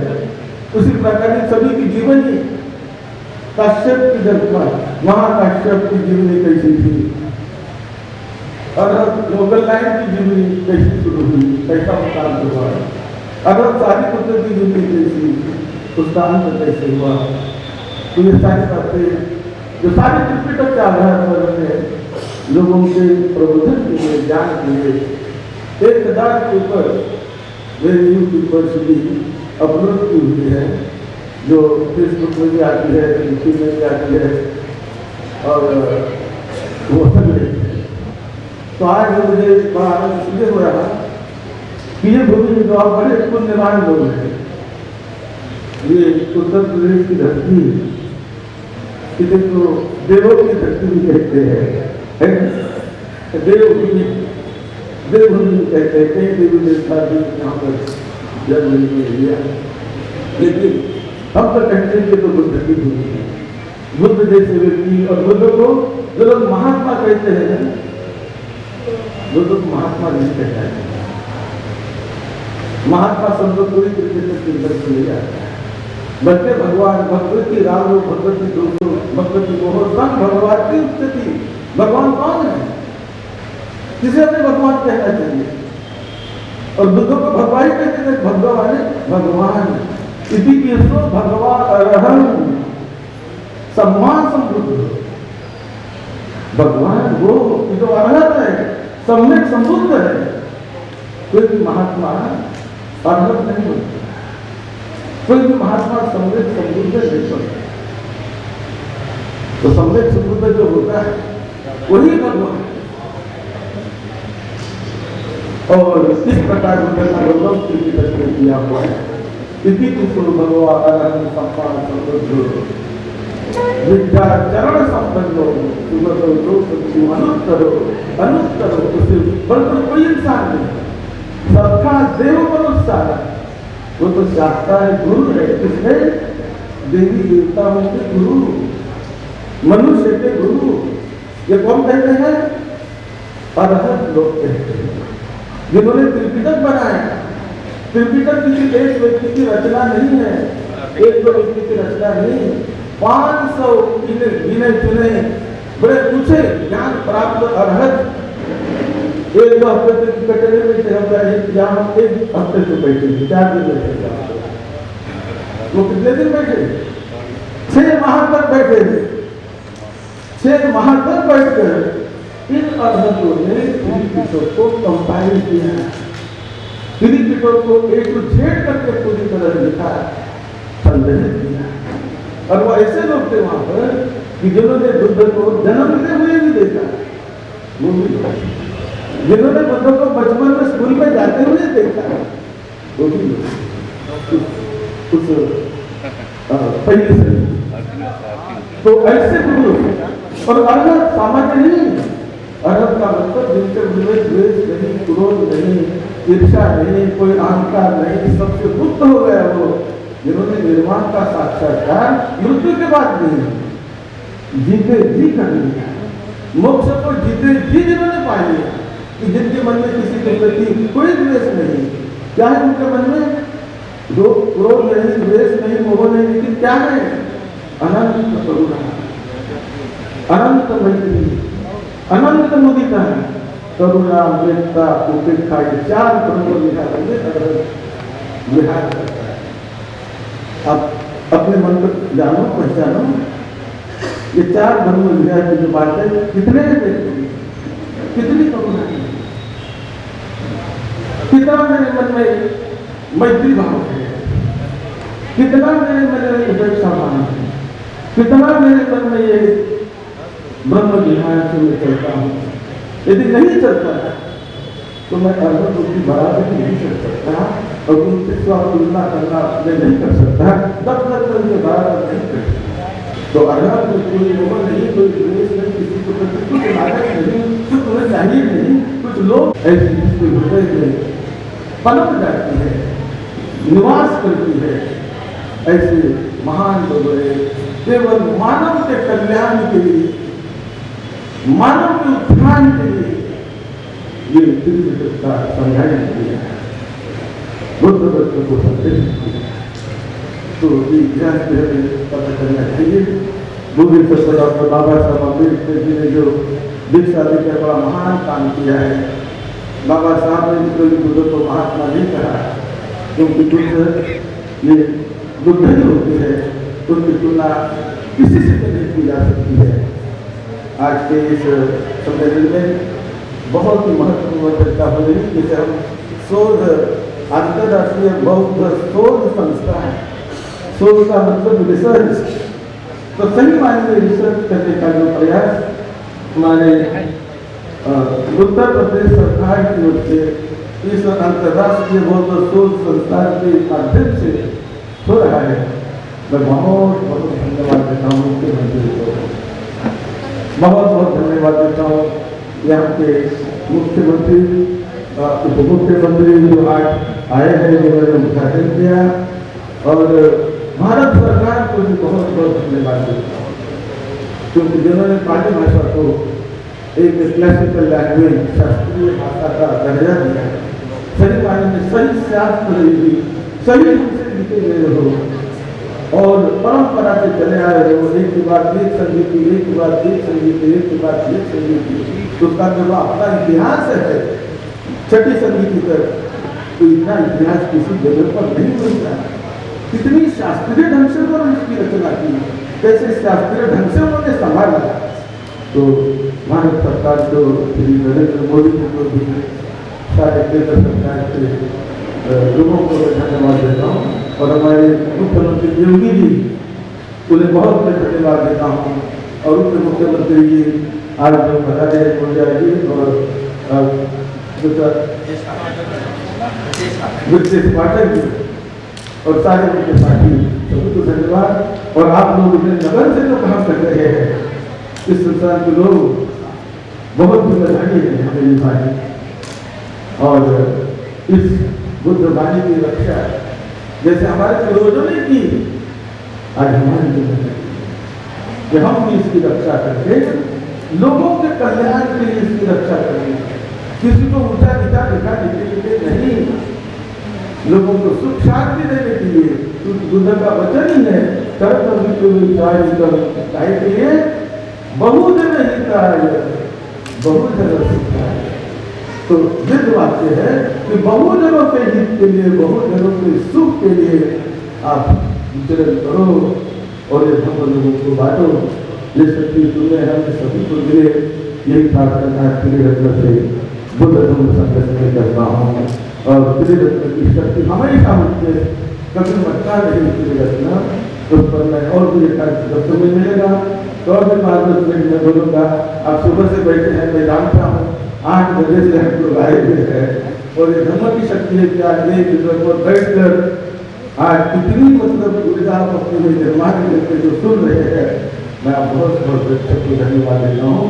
श्री रत्न का पर्व आप सभी को मिले, आपकी मनोकामनाएं पूरी हो, आपके लड़के बच्चे परिवार के सभी लोगों को श्री रत्न का मंगल आशीर्वाद और मैत्री सभी को मिलती रहे।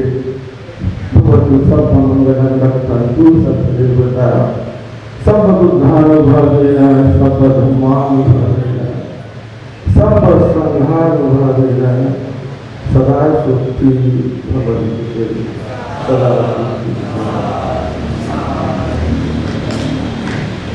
कार्यक्रम के अध्यक्षीय उद्बोधन के लिए आदरणीय प्रोफेसर रामचंद्र प्रसाद सर को आमंत्रित करुणा शीतल हृदयं कन्यापद्यो संवितमोहतं सर्वमानसोपगतं वन्दे सुगतं गतिमुक्तम्।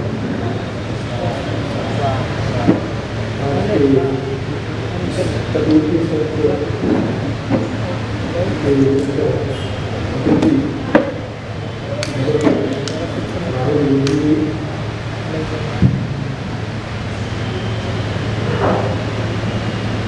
और सभी प्रतिभागीगण जो देश और विदेश से पधारे हुए हैं, यहाँ सभी रिसर्च स्कॉलर्स और मेरे धर्मबंधुओं, मैं आपके बीच इस अग्र पंक्ति में दो नहीं 3 बड़े ही विशिष्ट लोग यहाँ उपस्थित हैं, और वो विशिष्ट क्यों हैं, अपने नाम से भी हैं और काम से भी हैं। डॉक्टर राजेश चंद्रा जी, डॉक्टर राकेश सिंह जी और प्रोफेसर अवधेश चौबे जी जो हमारे अनन्य मित्र हैं। ये तीनों किसी न किसी के ईश हैं, किसी न किसी राज्य के, किसी न किसी, एक तो अवध प्रांत के ही हैं। मैं आप सभी को मैंने एक ईश वंदना करते हुए मैं अपनी बात शुरू करूँगा। मित्रों, सत्र के अध्यक्ष के नाते दायित्व कुछ ज़्यादा होता है, लेकिन मैं देख रहा हूँ समय भी काफ़ी हो चला है, और जहाँ 8 प्रतिभागियों को शोध पत्र पढ़ना था, सिर्फ 5 हुआ, जी का उद्बोधन हुआ, 6 हो गया। तो मैं प्रोफेसर टसी छिरिंग जी, जिनको हम लोग ज़्यादा सुनना चाहते थे, 5 मिनट में उनका वक्तव्य से हम लोग संतुष्टि नहीं होती, इसलिए आपको कल के लिए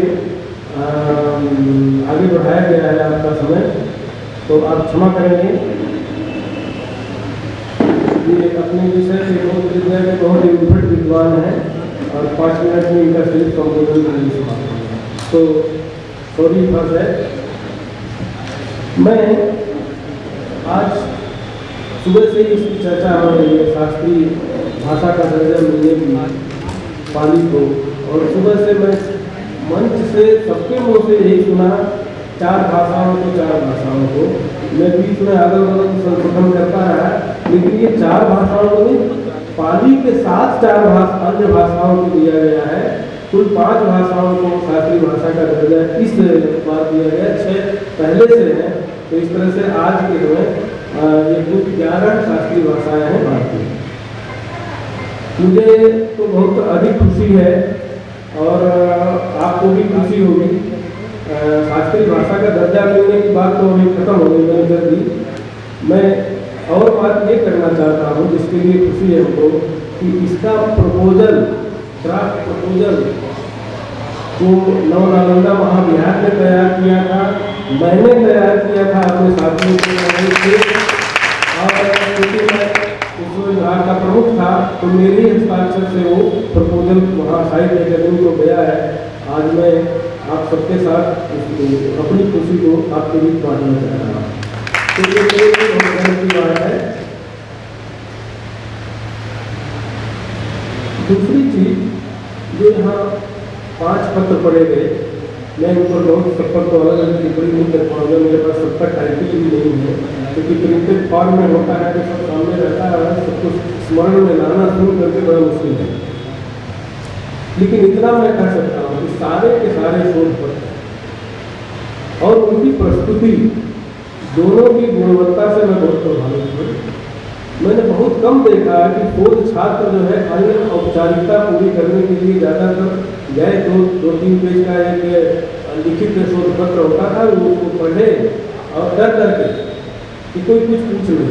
मैं सेमिनार के गिरते स्तर को भी लेकर थोड़ा चिंतित हूँ कि सेमिनार इस तरह से नहीं होता है जैसे यहाँ हो रहा है। मैं यहाँ की बात नहीं कर रहा हूँ, पूरा पैटर्न नहीं चाहिए। लोग जाते हैं मंच पर, अपना पत्र पढ़ते हैं, अपनी बात कहते हैं और सीधे जाके बैठते हैं। मैंने एकदम सीधा वॉक ओवर जिसको कहते हैं, आराम से लिया।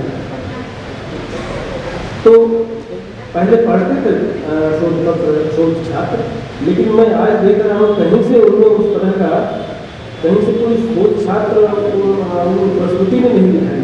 सब एक परिपक्व और एक बहुत ही सधे हुए वक्ता के रूप में सारे के सारे, मैं एक ही बात नहीं कर रहा, सभी ने अपनी प्रस्तुति दी। मैं सभी को हृदय से साधुवाद देता हूँ और बहुत ही प्रशंसा करता हूँ। एक बात जो पहले पेपर में आया था, जब व्याकरण की बात होती है, व्याकरण पाली व्याकरण पर अभी बहुत काम करना पड़ती है, कुछ हुआ ही नहीं है। और जिन 5 संप्रदायों की आप बात कर रहे थे, उसमें भी 5 के तो सब मिलते नहीं, ले दे करके 3 मिलता है। तो एक चर्चा आपने की वो बहुत महत्वपूर्ण है कि एक का नाम किसी आचार्य के रूप में, उसके इस ग्रंथ के प्रणेता के रूप में एक का नाम आता है, लेकिन उसके पीछे कई लोगों के प्रयास होते हैं। मैं एक उदाहरण दूंगा जो कि मुझे याद है अभी। ऐसा सब में हो सकता है कि कच्चायन व्याकरण की जो बात हम करते हैं, अकेले कच्चायन का नहीं है, उनका सर्वाधिक योगदान है, पृष्ठभूमि उनकी है, आधारशिला उनकी है, लेकिन काम कईयों ने किया है। कच्चानेन ततो योगो बुद्धि संघनंदी की वृत्ति है उस पर। कच्चानेन प्रयोगो ब्रह्मदत्तेन, ब्रह्मदत्त ने उनमें प्रयोग सारे दिखाए हैं, और न्यासो गुणना, ये 4 लोगों का सम्मिलित प्रयास है जिससे कच्चायन व्याकरण। तो ऐसे ही बहुत सारी बातें इसको कहने की, बहुत सारे शोध की आवश्यकता है व्याकरण पर, तो अभी बहुत काम बाकी है। मैं इसके बाद मैं अपनी कुछ बात करूँगा, अपनी मतलब चूँकि मैं आया हूँ तो कुछ चीज़ें, विश्व शांति और सद्भाव पर यह एक सेमिनार आयोजित है, और 2 आयोजन हैं इसमें। एक तो वर्ल्ड बुद्धिस्ट कॉन्क्लेव और उसके अभी में परिचर्चा, जो हमारे निदेशक महोदय डॉक्टर राकेश सिंह के कुशल नेतृत्व में मैं देख रहा हूँ। इसीलिए मैं थोड़ा 5 मिनट लूँगा। तो मैं देख रहा हूँ कि बहुत बड़ी कोई आर्मी नहीं है, सिंगल मैन आर्मी है वो, और बहुत ज़्यादा सहयोग करने वाले लोगों के हैंड्स की कमी है, फिर भी हमने देखा कि उन्होंने कैसे मैनेज किया हुआ है सारा हर चीज़, और सब सही दिशा में जा रहा है। मैं उनको इसके लिए साधुवाद देता हूँ और मैं आभार व्यक्त करता हूँ कि आपने हमको भी इन लोग के संघर्ष में आकर के आपके बीच कुछ अपनी सुना सको और ऐसे ऐसे विद्वानों को सुन सको जो पाली और शोक रक्षण की पीढ़ी में एक बहुत ही अमूल्य योगदान कर रहे हैं। जब हम शांति की बात करते हैं तो शांति का प्रतिपक्ष है तनाव। अगर तनाव न हो तो हम शांति की बात ही नहीं कर सकते। इस सापेक्षता का सिद्धांत जो है बहुत पहले निकले, हर चीज अपेक्षित, किसी न किसी की अपेक्षा है। तो शांति जो है तनाव की अपेक्षा से है। तनाव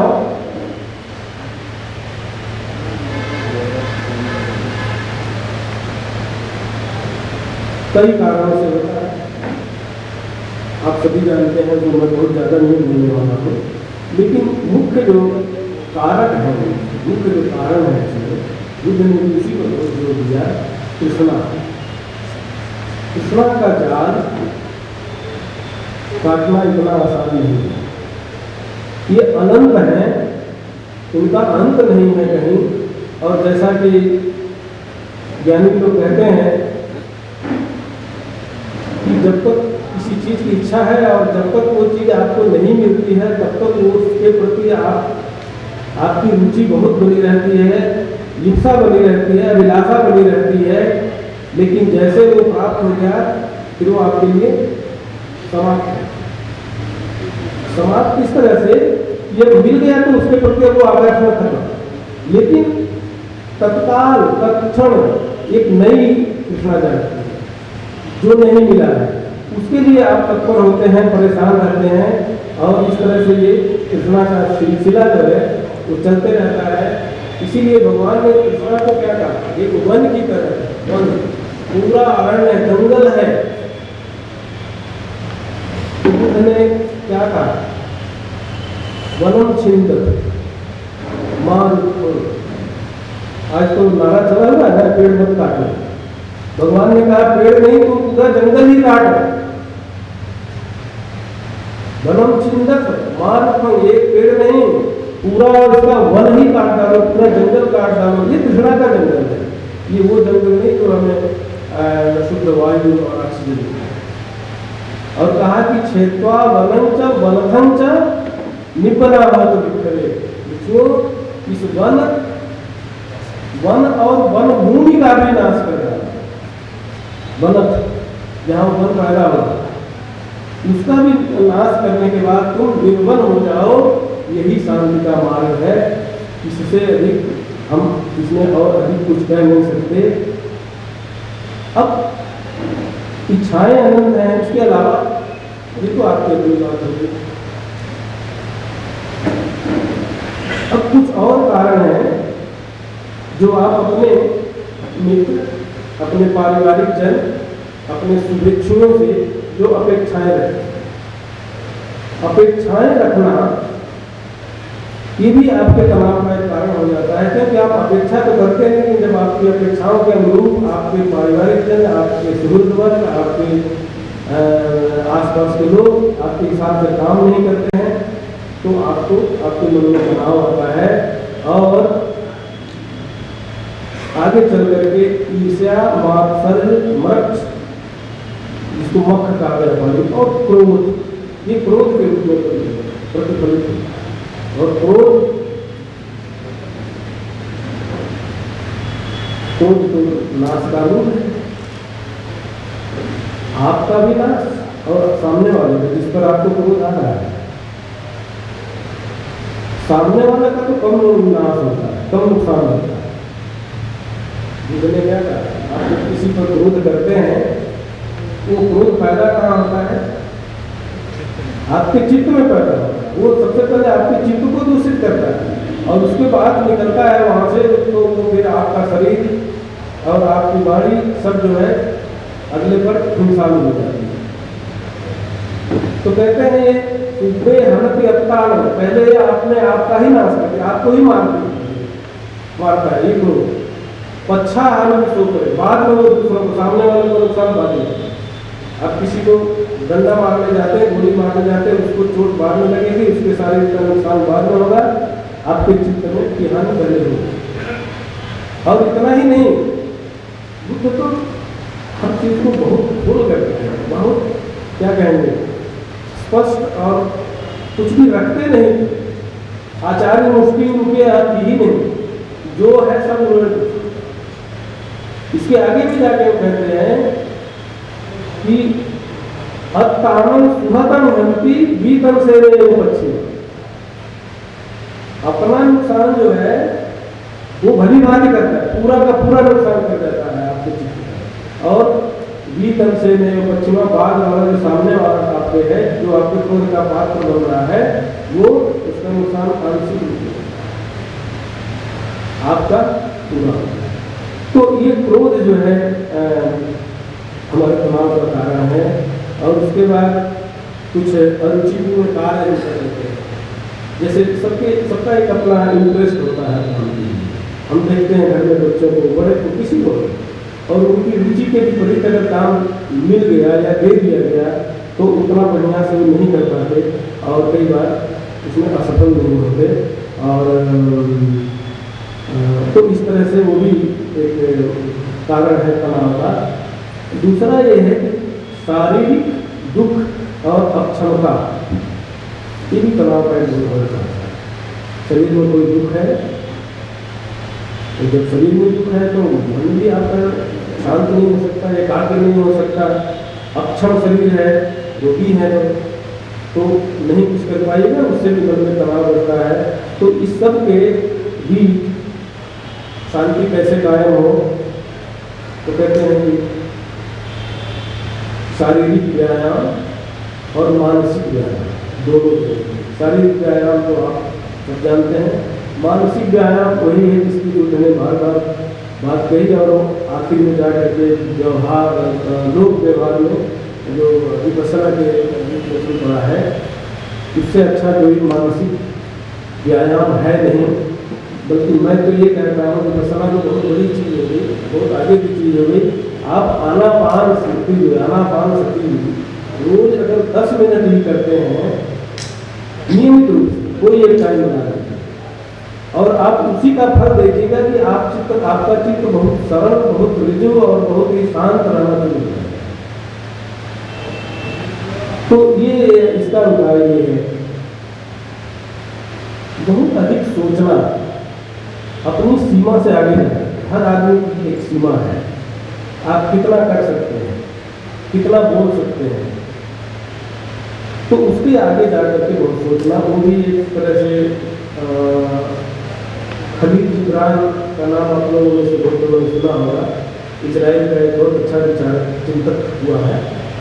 तो वो कहता है कि इस दुनिया में हम सभी पागल हैं, हमेशा नहीं होते हैं, लेकिन कभी न कभी हम पागल होते हैं। कहता है कब? कहते कभी कभी हमारे सिर पर भी ये भूत सवार होता है कि मैं ये बड़ा काम करूँगा, जो हमारे लेवल से बहुत दूर की चीज़, बहुत ऊपर की चीज़ है।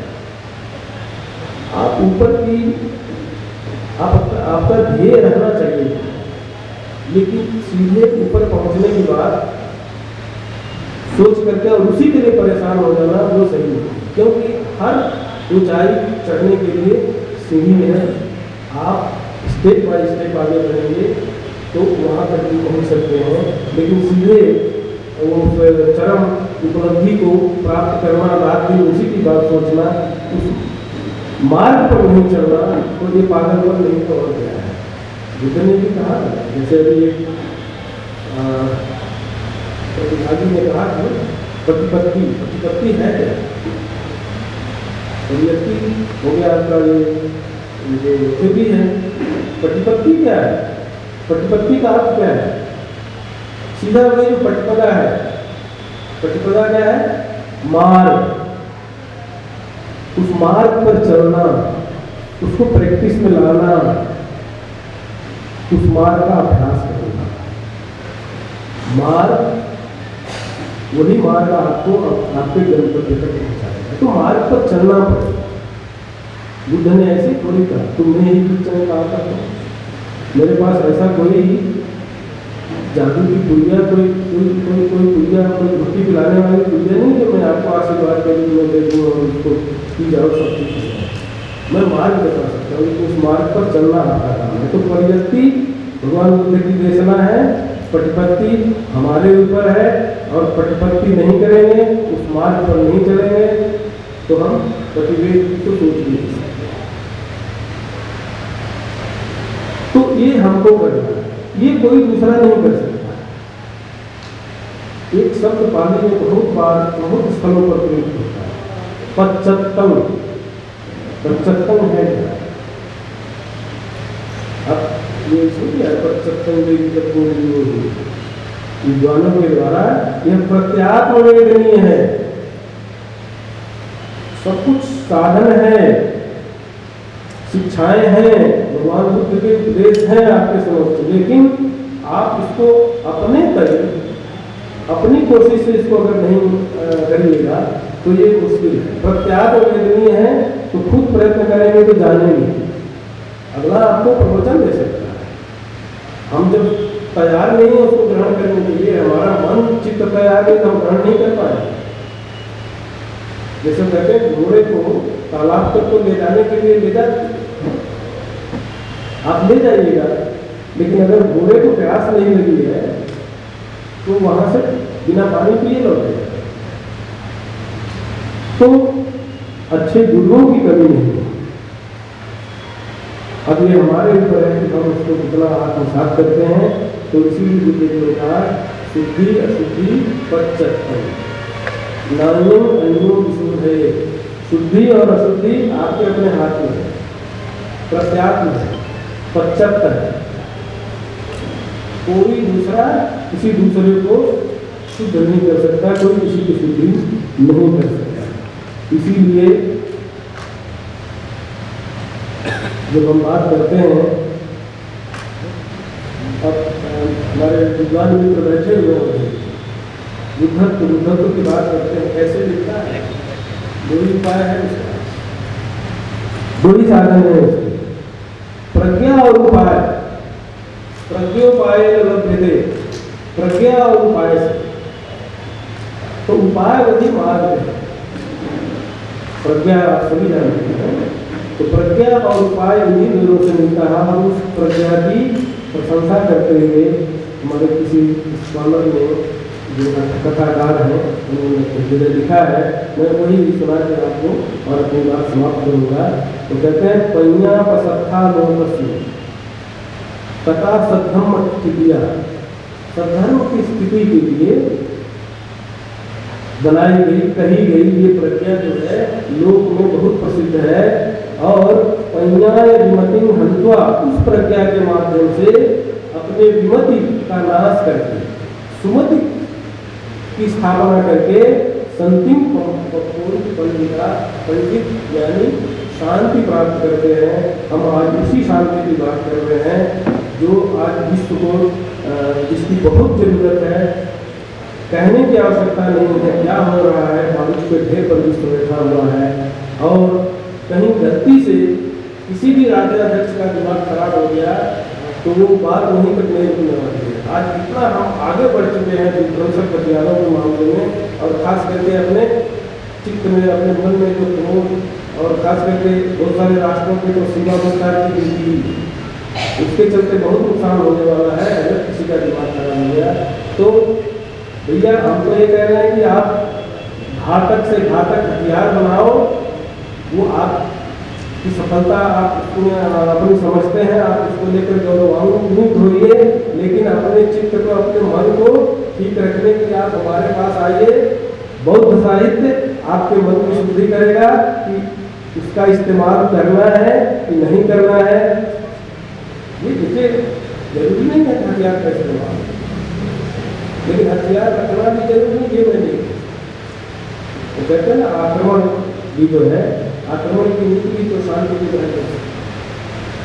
आप समर्थ रहिएगा, सतर्क रहिएगा, तो किसी की हिम्मत नहीं होगी जल्दी आप उठाकर देख लेंगे। तो उस तैयारी के हिसाब से आप बने रहिए, लेकिन उन हथियारों का इस्तेमाल नहीं करना है।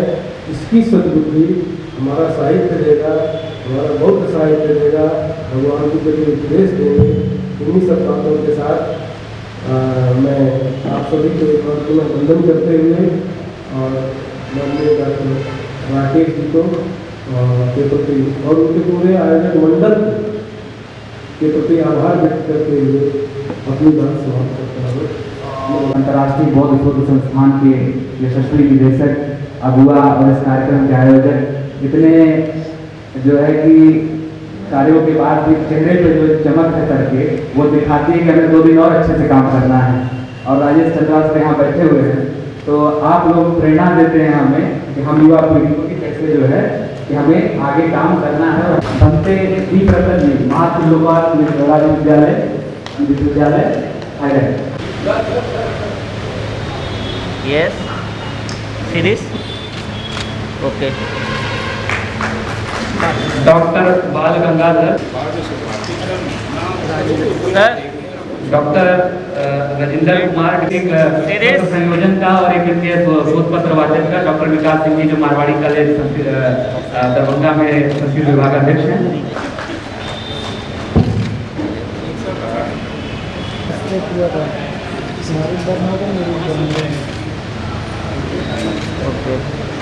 रूप में विकास और सरकार के द्वारा दिए गए समर्थन के रूप में पूर्ण रूप से प्रकाश डाला गया है।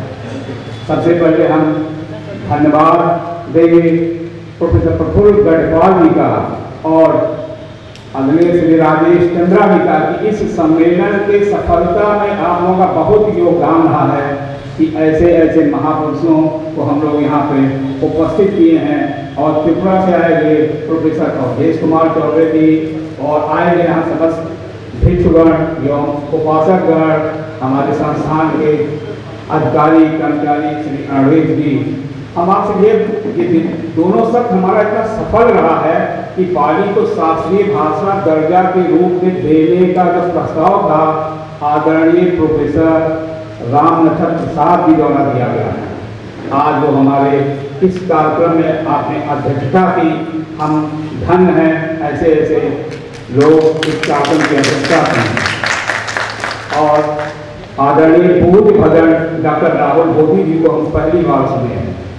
आप बुद्ध के या संपूर्ण मानव समाज के लिए कितनी बड़ी सोच है।